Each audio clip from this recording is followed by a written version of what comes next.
बिस्मिल्लाहिर्रहमानिर्रहीम। अस्सलाम वालेकुम वरहमतुल्लाहि वबरकातुहू। जो शख्स फजर के वक्त ये दुआ पढ़ ले वो बुराइयों से महफूज रहेगा। अगर आप फजर के बाद ये दुआ पढ़ लेते हैं, माशा अल्लाहु ला हौला वला कुव्वता इल्ला बिल्लाह अशहदु अन्नल्लाह अला कुल्ली शैइन कदीर। जो शख्स सुबह के वक्त ये दुआ पढ़ ले उस दिन बेहतरीन रिस्क से नवाजा जाएगा और बुराइयों से महफूज रहेगा।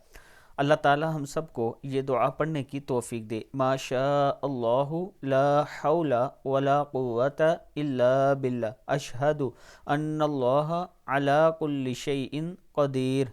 सदक़ल्लाहुल अज़ीम। अल्लाह ताला हम सबको इस पर अमल करने की तौफीक दे। इसके साथ मैं अपने तमाम चाहने वालों से गुजारिश करना चाहता हूँ कि अगर आप ये चाहते हैं कि रावलपिंडी या इस्लामाबाद की खूबसूरत और अच्छी सोसाइटी में अपना प्लाट लेना चाहते हैं किस्तों पर, तो ब्लू वर्ल्ड सिटी का स्पोर्ट वैली के नाम से ये खूबसूरत ब्लॉक है जिसमें पाकिस्तान का सबसे बड़ा क्रिकेट स्टेडियम बनने जा रहा है। इसमें 4 साल की किस्तों पर प्लाट मौजूद हैं। थोड़ी सी डाउन पेमेंट देनी पड़ेगी आपको और आप अपना प्लाट बुक करके 4 साल की किस्तों पर इसे अपना बना सकते हैं। ये मेरा व्हाट्सअप नंबर है, आप साइट भी विज़िट कर सकते हैं। इंशाअल्लाह आपको इसमें अच्छा प्रॉफिट होगा।